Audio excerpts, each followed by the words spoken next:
Hello दोस्तों, study with अनु में मैं अनु आपका स्वागत करती हूँ। आई होप आप सब बहुत अच्छे होंगे और क्लासेस को कर रहे होंगे। तो ये क्विक रिवीजन सीरीज़ चल रही है, आपको पता ही है।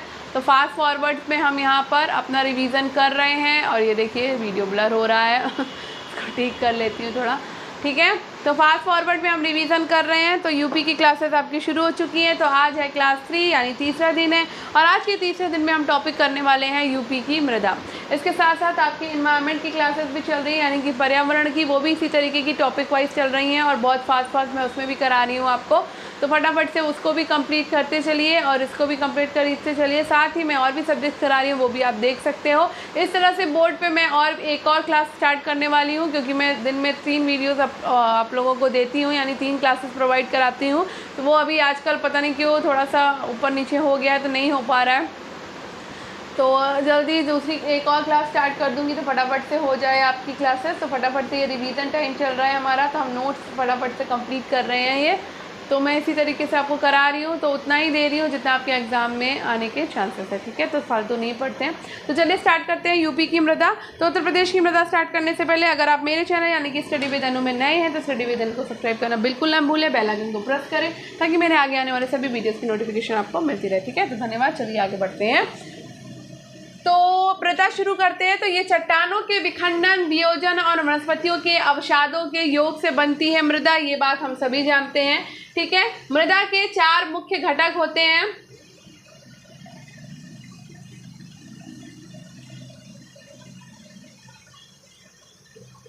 ठीक है, तो वो मुख्य घटक कौन कौन से होते हैं मृदा के, ये हम जान लेते हैं। मृदा के 4 घटक होते हैं। तो मुख्य घटक हैं, तो हमको पता है वो मुख्य घटक कौन कौन से हैं। खनिज होता है आपका, ठीक है। जैव पदार्थ होते हैं आपके। इसके साथ साथ आपकी जल होता है मुख्य घटक, और आपकी वायु, ये आपके मुख्य घटक में आते हैं, ठीक है। अब बात कर लेते हैं खादर और बांगर मिट्टी की। तो खादर मिट्टी जो होती है वो हर वर्ष बाढ़ के साथ बदलती रहती है और ये ज़्यादा उर्वर होती है, ठीक है। तो आपको पता ही है कि खादर मिट्टी नवीन मिट्टी कहलाती है, जो हमेशा बाढ़ के साथ क्या होती है, बदलती रहती है, ठीक है। बाढ़ आती है और खादर मिट्टी को चेंज कर देती है, नई मिट्टी ले आती है, तो वो खादर मिट्टी कहलाती है, ठीक है। बाढ़ के साथ बदलती रहती है और ये ज़्यादा उर्वर होती है। ये भी हमें पता है कि सबसे ज़्यादा उपजाऊ अगर मिट्टी होती है तो वो खादर मिट्टी होती है, और इसकी जल धारण क्षमता भी ज़्यादा होती है, ठीक है। तो अगर पूछा जाए कि बांगर की जल धारण क्षमता ज़्यादा है या खादर की, तो खादर की जल धारण क्षमता अधिक होती है, ठीक है। जल धारण क्षमता क्या है, अधिक है, यहाँ लिख लेती हूँ मैं, ठीक। बांगर की कम होती है। खादर मिट्टी नदियों के बाढ़ वाले मैदानों में पाई जाती है। तो खादर आपकी पाई जाती है, जाहिर सी बात है बाढ़ के साथ बदलती है, तो बाढ़ वाले क्षेत्र में पाई जाती है आपकी, ठीक है। जहाँ पे नदियाँ बाढ़ लाती हैं वहाँ वाले क्षेत्रों में आपकी खादर मिट्टी पाई जाती है। अब बात कर लेते हैं बांगर मिट्टी की। तो बांगर मिट्टी भाई आपकी, बांगर से पता ही चल रहा है, बा से बासी, ठीक है। तो बांगर मिट्टी अपेक्षाकृत क्या होती है, कम उर्वर होती है, यानी कम उपजाऊ होती है, ठीक है, और इसे खाद देने की ज़रूरत होती है। बांगर मिट्टी आपकी 2 प्रकार की होती है, ठीक है। ये 2 प्रकार की मिट्टी होती है। कौन कौन सी होती है, तो इसमें एक होती है लवड़ी ऊसर मिट्टी, ठीक है।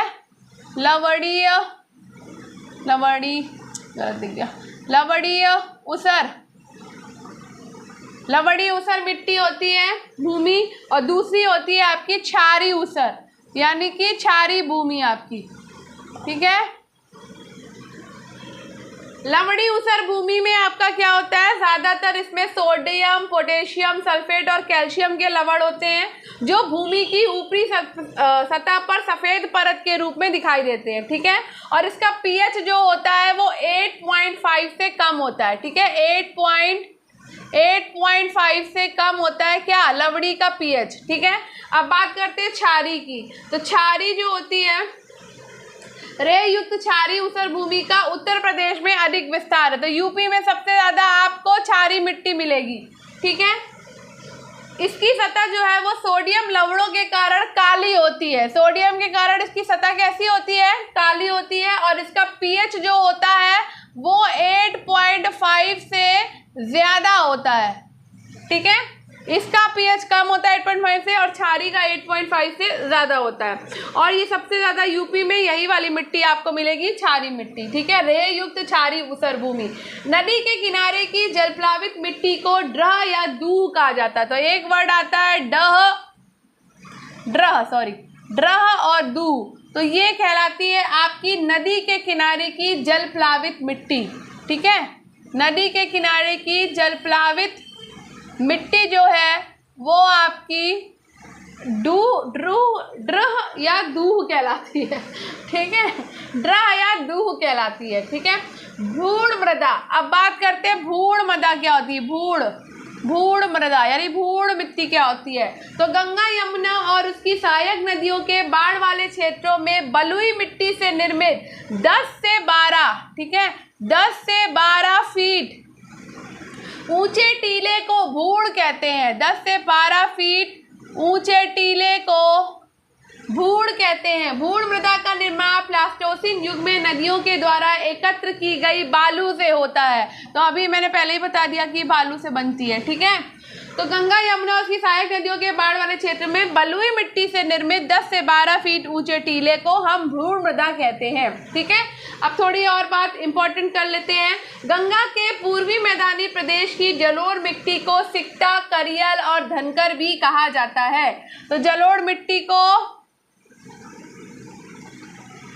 मैं ज़्यादा तेज तो नहीं बोल रही हूँ, जलोढ़ मिट्टी को भाई गंगा के पूर्वी प्रदेश की जो जलोढ़ मिट्टी है उसको हम किस किस नाम से जानते हैं, सिक्ता नाम से जानते हैं, ठीक है, हम उसको करियल नाम से जानते हैं और हम उसको धनकर नाम से भी जानते हैं। तो अगर पूछा जाए कि सिक्ता, करियल, धनकर किसके नाम है, तो जलोढ़ मिट्टी के नाम है। और ये कहाँ मिलेगी, तो ये गंगा के पूर्वी मैदानी प्रदेश में मिलेगी आपकी, ठीक है। उत्तर प्रदेश के पूर्वी भाग में बांगर मिट्टी को उपरहार मिट्टी कहा जाता है, ठीक है।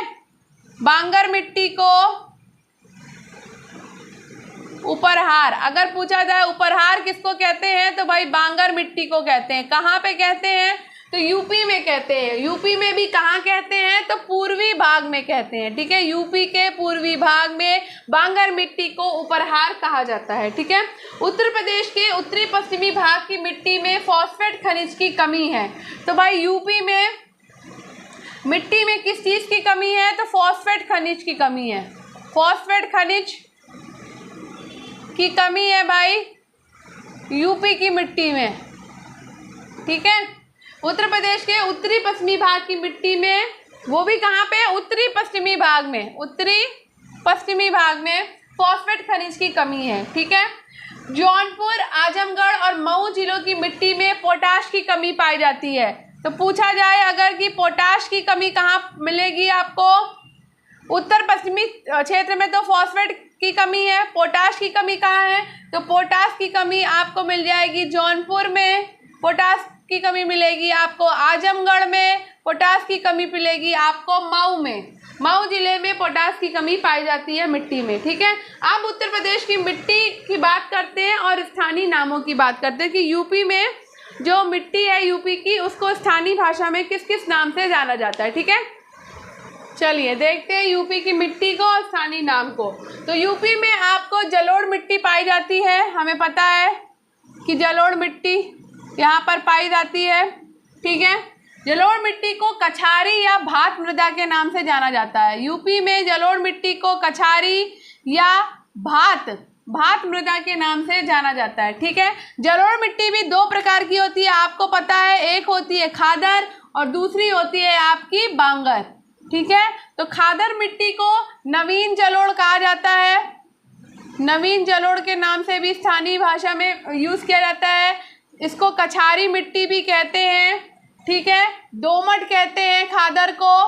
इसके अलावा मटियार कहते हैं खादर को। खादर को सिल्ट बलुआ भी कहा जाता है। क्या कहा जाता है, सिल्ट बलुआ, ठीक है। इतने नाम से यूपी में स्थानीय भाषा में खादर को पुकारा जाता है। बांगर को पुरानी जलोढ़ के नाम से जाना जाता है। इसके साथ साथ उपरहार, अभी मैंने बताया था, उपरहार मिट्टी के नाम से जाना जाता है। मटियार मिट्टी के नाम से भी बांगर को जाना जाता है और बलुई दोमट के नाम से भी आपको बांगर मिट्टी को जाना जाता है। ठीक है, अब बात करते हैं लवड़ी और क्षारीय मिट्टी की। लवड़ी और क्षारीय मिट्टी जो कि ऊसर मिट्टी कहलाती है, अभी हम पढ़ चुके हैं ऊसर मिट्टी जो कि लवड़ी और क्षारीय होती है। ठीक है, इसको रेह के नाम से जानते हैं, कल्लर के नाम से जानते हैं स्थानीय भाषा में, और बंजर के नाम से जानते हैं। ठीक है, ऊसर मिट्टी को जो कि लवड़ी और क्षारीय मिट्टी होती है। अब आपकी यूपी में बलुई मिट्टी के ऊंचे टीले मिलते हैं आपके। ठीक है, बलुई के ऊंचे टीले। ठीक है, ये किस नाम से जाने जाते हैं? तो अभी मैंने बताया था भूड के नाम से जाने जाते हैं। ठीक है, यूपी में आपकी काली मिट्टी भी मिलती है। जो काली मिट्टी मिलती है ये आपकी रेगुर के नाम से जानी जाती है, रेगुर के नाम से, करेल के नाम से जानी जाती है, और कपास मृदा के नाम से जानी जाती है, कपास मिट्टी के नाम से, कपास मिट्टी या कपास मृदा। ठीक है, इस नाम से यूपी में मिट्टी जानी जाती है। ठीक है, अब बात करते हैं बुंदेलखंड क्षेत्र की मिट्टियों के बारे में। बुंदेलखंड क्षेत्र की मिट्टी, तो बुंदेलखंड क्षेत्र की जो मिट्टी है वो लाल मिट्टी के नाम से जानी जाती है, परवा या पड़वा मिट्टी के नाम से जानी जाती है, परवा बोलते हैं, पड़वा भी बोलते हैं। ठीक है, मार मिट्टी के नाम से जानी जाती है, माड़ मिट्टी के नाम से भी जानी जाती है, राकर या राकड़ मिट्टी के नाम से भी जानी जाती है।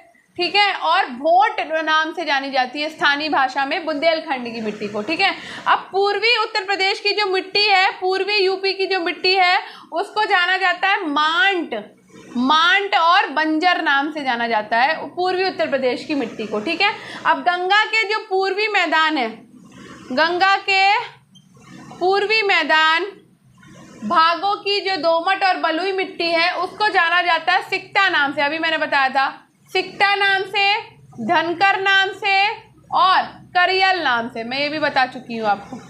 ठीक है, इस नाम से जाना जाता है गंगा के पूर्वी भागों की दोमट और बलुई मिट्टी को। ठीक है, अब बात करते हैं मृदा अपरदन की। थोड़ी सी जगह है यहाँ पे कर लेते हैं। ठीक है, बात करते हैं अब मृदा अपरदन की। मृदा अपरदन की छोटा छोटा टॉपिक है, कंप्लीट कर ले फटाफट। प्रदेश में वायु अपरदन की अपेक्षा जलीय अपरदन ज़्यादा होता है, यानी यूपी में क्या होता है, वायु अपरदन कम होता है और जलीय अपरदन ज़्यादा होता है। क्यों? क्योंकि बाढ़ ज़्यादा आती है। ठीक है, अपरदन ज़्यादा होता है। परत अपरदन क्या होता है? तो समतल खेतों में परत अपरदन, अब यहाँ बात कर लेते हैं परत अपरदन की। अपरदन एक होता है परत अपरदन, तो परत अपरदन जो होता है वो समतल खेतों में होता है, पहली बात तो। ठीक है, समतल खेतों में परत अपरदन होता है। इसमें मिट्टी की ऊपरी उपजाऊ परत का धीरे धीरे से ह्रास होता जाता है, अतः परत अपरदन को किसान की मौत भी कहा जाता है। क्या कहा जाता है? पूछा जाता है, ये क्वेश्चन आता है, किसान की मौत किसे कहा जाता है? तो परत अपरदन को कहा जाता है। ठीक है, अब बात करते हैं क्षुद्र सरिता अपरदन की। एक शब्द आता है क्षुद्र सरिता अपरदन। क्षुद्र सरिता अपरदन कम ढाल वाले खेतों में होता है। ये कहाँ पर होता है? कम ढाल वाले खेतों में, कम ढाल वाले खेतों में होता है क्षुद्र सरिता अपरदन। ठीक है, अब बात करते हैं अवनालिका अपरदन की। अवनालिका, बस फिनिश हो गया आपका ये अपरदन वाला। अवनालिका अपरदन, अवनालिका अपरदन अधिक ढाल वाले खेतों में होता है। ठीक है, अधिक ढाल वाले खेतों में अवनालिका अपरदन होता है और ये क्षुद्र सरिता अपरदन का ही एक बड़ा रूप है। ठीक है, तो इसका क्षुद्र सरिता का ये बड़ा रूप है अवनालिका अपरदन। तो ये हमने अपरदन देखा। ठीक है, अपरदन का स्वरूप से सर्वाधिक प्रभावित क्षेत्र अभी देखने बाकी हैं हमारे। ठीक है, तो ये इतना मैंने आपको बताया, समझ आ गया होगा। अब आगे बढ़ते हैं।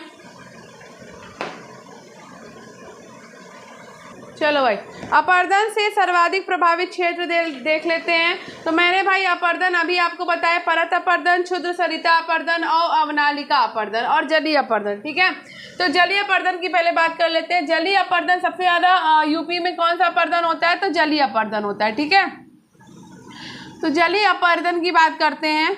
जलीय अपरदन पूर्वी और दक्षिणी उत्तर प्रदेश में होता है, जो कि हिमालय का तराई प्रदेश है। ठीक है, जलीय अपरदन आपका कहाँ पर होता है? पूर्वी और दक्षिणी उत्तर यूपी में। ठीक है, जो कि हिमालय का तराई प्रदेश है। ठीक है, ये हिमालय का तराई प्रदेश है यहाँ पर आपका जलीय अपर्दन होता है। जाहिर सी बात है, हिमालय से अधिकतर नदियाँ बहती हैं तो वहीं से ही आपका जलीय अपर्दन होता है। ठीक है, अब बात करते हैं परत अपर्दन की। ठीक है, परत अपर्दन मैंने आपको बताया समतल खेतों में होता है और ये मिट्टी की ऊपरी उपजाऊ परत का धीरे धीरे हाथ से होता है, जिसे किसान की मौत भी कहा जाता है। ठीक है, परत अपर्दन आपका पूर्वी और उत्तरी उत्तर प्रदेश में होता है। परत अपर्दन आपका होता है पूर्वी और उत्तरी यूपी में आपका परत अपर्दन होता है। ठीक है, अब बात करते हैं क्षुद्र सरिता अपर्दन की। क्षुद्र सरिता अपर्दन जो है आपका दक्षिणी उत्तर प्रदेश में होता है, यानी कि दक्षिणी यूपी में, यूपी का जो दक्षिणी हिस्सा है वहां पर आपका क्षुद्र सरिता अपर्दन होता है। ठीक है, अब बात करते हैं अवनालिका अपर्दन की। ठीक है, अवनालिका अपर्दन, क्षुद्र सरिता मैंने आपको बताया था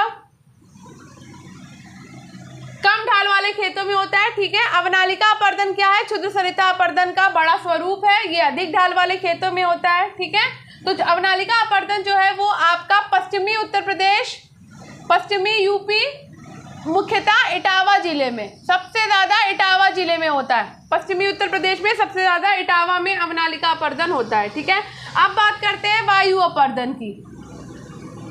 वायु अपर्दन की, तो वायु अपर्दन आपका पश्चिमी उत्तर प्रदेश में होता है, ये भी आपका पश्चिमी यूपी में होता है। ठीक है, और कहाँ होता है? मुख्यतः ये होता है आपका आगरा में और मथुरा जिले में वायु अपर्दन। ठीक है, ग्रीष्म ऋतु में वायु अपर्दन सर्वाधिक होता है, गर्मी के मौसम में सबसे ज़्यादा होता है। ठीक है, गर्मी में अधिक होता है क्योंकि जब हवाएं चलती हैं, लू चलती है, तब उस समय पे ज़्यादा तेजी से वायु अपर्दन होता है। अब हम बात करेंगे उत्तर प्रदेश में पाई जाने वाली मिट्टियाँ और क्षेत्र की। ठीक है, कहाँ पे कौन सी मिट्टी पाई जाती है, किस क्षेत्र में।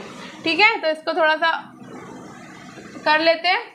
मिट्टी और क्षेत्र की बात करने वाले हैं हम।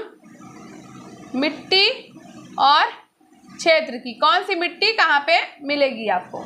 ठीक है, तो कंकरीली पथरीली मिट्टी,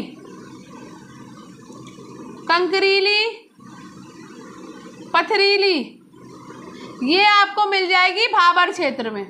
ठीक है, कंकरीली पथरीली मिट्टी आपको यूपी के भाबर क्षेत्र में मिल जाएगी। समतल,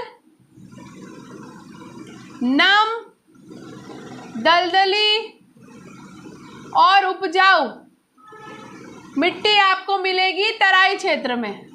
ठीक है, तराई क्षेत्र में आपको समतल मिलेगी, नम मिलेगी, दलदली मिलेगी, उपजाऊ मिट्टी मिलेगी। ठीक है, अब बात करते हैं जलोढ़ मिट्टी की कि आपको जलोढ़ मिट्टी कहाँ कहाँ मिलेगी। तो जलोढ़ मिट्टी आपको मिल जाएगी मैदानी क्षेत्र में। ठीक है, मैदानी क्षेत्र में मिलेगी, या फिर आपको मिलेगी गंगा यमुना के दोआब में। ठीक है, गंगा यमुना दोआब में आपको जलोढ़ मिट्टी मिल जाएगी, जो कि सबसे उपजाऊ मिट्टी है। ठीक है, लवड़ी और छारी आपको कहाँ मिलेगी भाई? लवड़ी और छारी, लवड़ी छारी आपको मिलेगी पश्चिमी, आप आवाज़ पे जाइएगा, राइटिंग पे मत जाइएगा मेरे। ठीक है, आवाज़ पे जाइए, आवाज़ से आपको ज़्यादा समझ आएगा। पश्चिमी और दक्षिणी यूपी में, अब यहाँ पे भी पश्चिमी और दक्षिणी यूपी में कहाँ, तो मैं आपको यहाँ पर कुछ जिले बता देती हूँ। अलीगढ़, ठीक है, मैनपुरी, एटा, इटावा, कानपुर, रायबरेली, सुल्तानपुर, प्रतापगढ़, लखनऊ, जौनपुर और आपका प्रयागराज में लवड़ी और छारी मिट्टी मिलेगी। ठीक है, अब बात कर देते हैं मरुस्थली मिट्टी कहाँ मिलेगी भाई? मरुस्थली मृदा, तो मरुस्थली मिट्टी आपको पश्चिमी उत्तर प्रदेश में मिल जाएगी, ये भी आपको पश्चिमी यूपी में मिलेगी। ठीक है, कहाँ पे? मथुरा में मिलेगी आपको। ठीक है, यहाँ लिख देती हूँ, मथुरा में आपको मिल जाएगी। इसके साथ साथ आपको आगरा में मिलेगी और अलीगढ़ में मिल जाएगी। ठीक है, मरुस्थली मिट्टी। अब बात करते हैं अम्लीय मृदा की, अम्लीय मिट्टी की। अम्लीय मिट्टी आपको पूर्वी उत्तर प्रदेश के, पूर्वी यूपी के तराई भागों के कुछ हिस्सों में मिल जाएगी, ठीक है, तराई भाग के कुछ हिस्से में मिलेगी अम्लीय मिट्टी। अब बात करते हैं काली मिट्टी की, कि काली मिट्टी आपको कहाँ मिलेगी।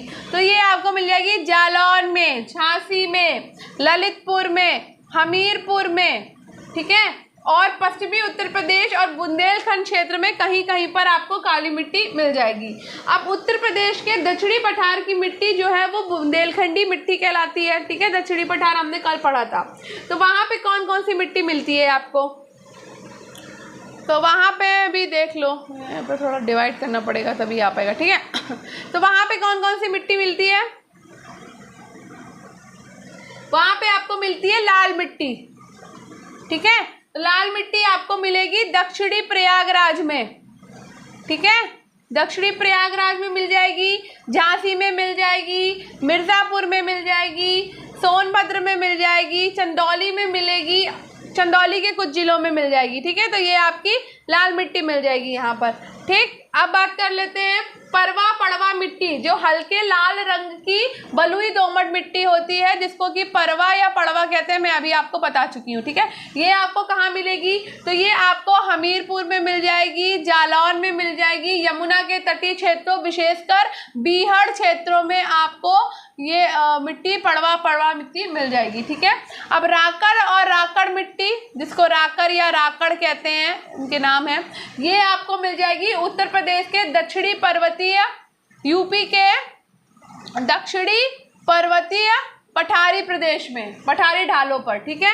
अब बात करते हैं भोंट मृदा की, एक भोंट नाम की मृदा होती है, मिट्टी होती है, ये कहाँ मिलेगी, तो ये आपको विंध्य पर्वतीय क्षेत्रों में मिल जाएगी, ठीक है, विंध्य पर्वत क्षेत्र में मिल जाएगी, और ये विंध्य चट्टानों के टूटने फूटने से बनी है, ठीक है। अब बात करते हैं मांट या बंजर मिट्टी की, ठीक है, मांट या बंजर मिट्टी की, तो ये आपको मिल जाएगी पूर्वी यूपी में, यानी कि पूर्वी उत्तर प्रदेश में आपको ये मिट्टी मिल जाएगी। और ये कहाँ कहाँ मिलेगी, ये आपको गोरखपुर में मिल जाएगी, बस्ती में मिल जाएगी, गोंडा में मिल जाएगी, महाराजगंज में मिल जाएगी और सिद्धार्थनगर में मिल जाएगी। लाल मिट्टी जो है वो विंध्य शैलों के टूटने से बनी है, और इसमें लोहे की अधिकता ज़्यादा होती है। इसमें लाल मिट्टी विंध्य शैलों के टूटने से, ठीक है, और इसमें लोहे की अधिकता होती है, लोहा की अधिकता पाई जाती है इसमें लाल मिट्टी में, ठीक है। मार या माण मृदा की बात करें इसकी, ठीक है, मार या माण मृदा, ये जो माड़ी तो लिखा था मैंने,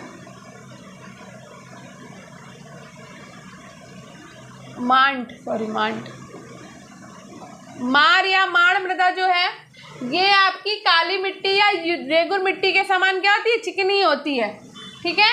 टर्शियरी मिट्टी एक होती है, टर्शियरी मिट्टी एक होती है आपकी टर्शियरी मिट्टी, ठीक है। टर्शियरी मिट्टी प्रदेश के शिवालिक पहाड़ी क्षेत्रों में पाई जाती है, ठीक है, ये शिवालिक क्षेत्र में मिलेगी आपको, ठीक है। इसमें चाय की सर्वोत्तम खेती होती है, ठीक है, तो चाय की खेती आपकी टर्शियरी मिट्टी में होती है, ठीक। तो यहाँ हमने मिट्टियाँ अपनी फिनिश कर ली हैं। आई होप आपको ये टॉपिक समझ आ गया होगा, और मैंने बहुत ही फॉरवर्ड आपको कराने की कोशिश करी है, फास्ट फॉरवर्ड, ताकि आप बहुत अच्छे से फटाफट से कर ले। तो ये बहुत एक क्विक रिवीजन था, इसमें मैंने सब कुछ कंप्लीट करा दिया, कुछ नहीं बचा है अभी, ठीक है। तो अब हम कल टॉपिक करेंगे उत्तर प्रदेश की कृषि के बारे में, तो फटाफट से यूपी भी फिनिश करना है, तो जल्दी जल्दी कंप्लीट करना है, ठीक है। तो आई होप आपको ये वीडियो पसंद आया होगा। तो अगर वीडियो पसंद आया होगा तो वीडियो को लाइक करिए, शेयर करिए, चैनल को सब्सक्राइब करिए, स्टडी विद अनु के साथ कनेक्टेड रहिए, स्टडी विद अनु को शेयर करिए, और मेरे द्वारा जितने भी आपके टॉपिक्स या जितने भी आपके सब्जेक्ट कराए जा रहे हैं उन सबको कवर करिए, ठीक है। धन्यवाद, पढ़ते रहिए, सफलता ज़रूर मिलेगी। मिलते हैं नेक्स्ट अपने टॉपिक में कल एक नई क्लास के साथ।